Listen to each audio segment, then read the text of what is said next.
A very good afternoon to all our viewers. This is Lunchtime News on TV1. Before we head into our local stories in detail, let's start off with a look at headlines.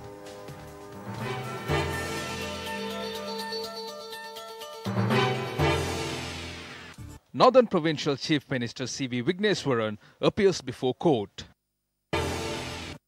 Minister Daya Gamage says 3% of the differently abled people will receive employment in the government sector. Body with lacerations found in Maharagama. Ali Roshan arrested by CID. Magnitude 6.2 quake rattles central Ecuador.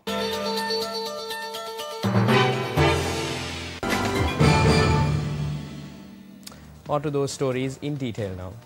Northern Province Chief Minister C.V. Vigneswaran and Northern Province Ministers Ananthi Sasidaran and P. Sivanesan, who are listed as respondents, were warned by the Court of Appeal to appear before court again on the 18th of September.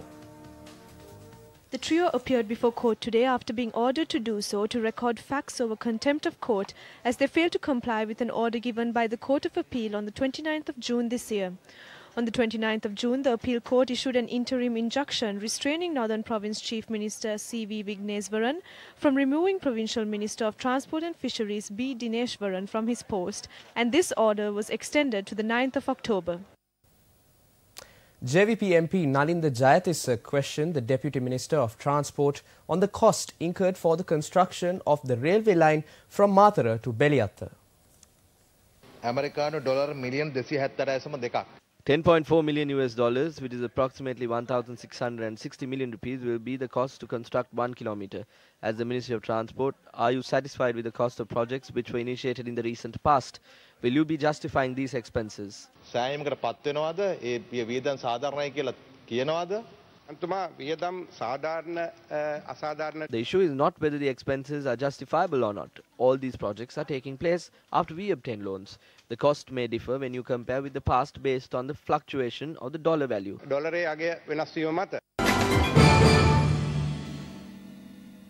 The foundation stone was laid to renovate the Ginipetti Bridge in Polonnaruwa. The occasion was held under the patronage of President Maithripala Sirisena.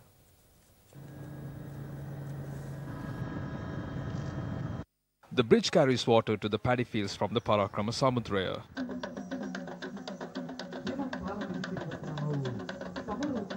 The head of state and several other dignitaries attended the inauguration ceremony.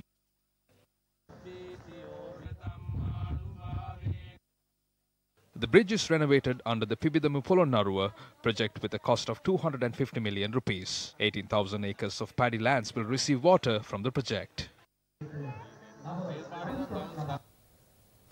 Now, the Minister of Social Welfare and Primary Industries, Daya Gamage, has pledged that 3% of public sector jobs will be awarded to differently abled people.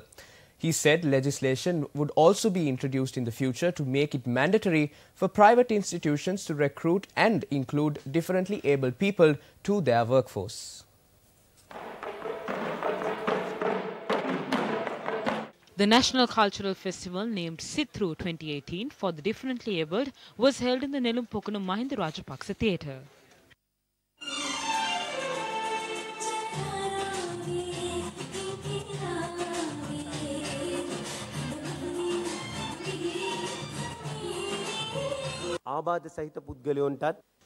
We will provide an allowance of 3,000 rupees for the differently abled. I am also hoping to introduce a lottery titled Senehasa for the elderly and the differently abled people. How are we going to increase their income?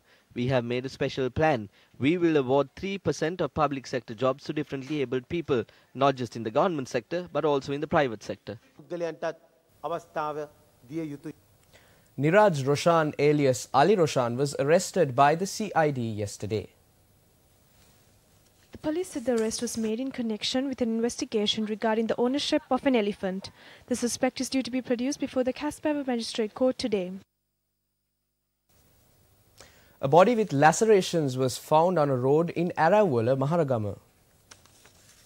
Police said the victim was murdered using a sharp weapon last night. The identity of the victim is yet to be ascertained. The post-mortem examination will be conducted by the Nugegoda magistrate and the Maharagama police are conducting investigations. Still in local news now, the police raided an illegal ganja racket operating at a land in Ratmalväver, Middeniya. The raid was carried out based on a tip-off received yesterday. Police said 3 suspects were arrested following the raid. The racket has been in operation for a period of 6 months. Police further noted 681 stacks of ganja were taken into their custody. The suspects are residents of Bualagoda and they will be produced before the Walasmulla Magistrate Court today. Today marks the 11th day of the Gum at the Door-to-Door initiative. 6 Newsfirst Gum at the teams, together with the students of University of Peradeniya, toured in 3 districts. Gum at the Door-to-Door initiative.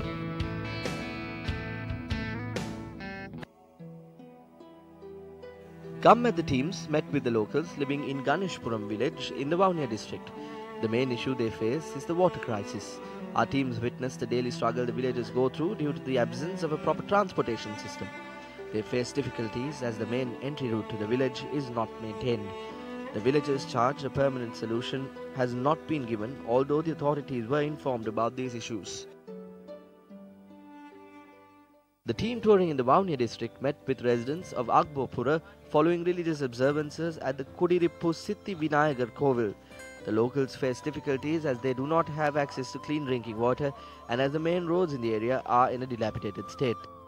The main issues faced by the locals in Delgahagoda is the water crisis. Locals say the 350 families living in the area walk about 2 kilometers to obtain water from Himbulloya.